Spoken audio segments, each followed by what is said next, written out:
கோவையில் சிறுமிக்கு தனது வீட்டில் வைத்து பாலியல் தொல்லை கொடுத்த புகாரில் மத போதகர் ஜான் ஜெபராஜ் கைது செய்யப்பட்டார்.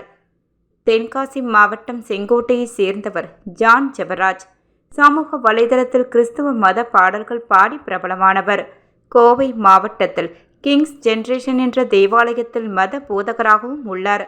கடந்த ஆண்டு மே 21 கோவை ஜிஎன்சி மில்ஸ் பகுதியில் உள்ள தன் வீட்டில் நிகழ்ச்சி ஒன்றை நடத்தினார்.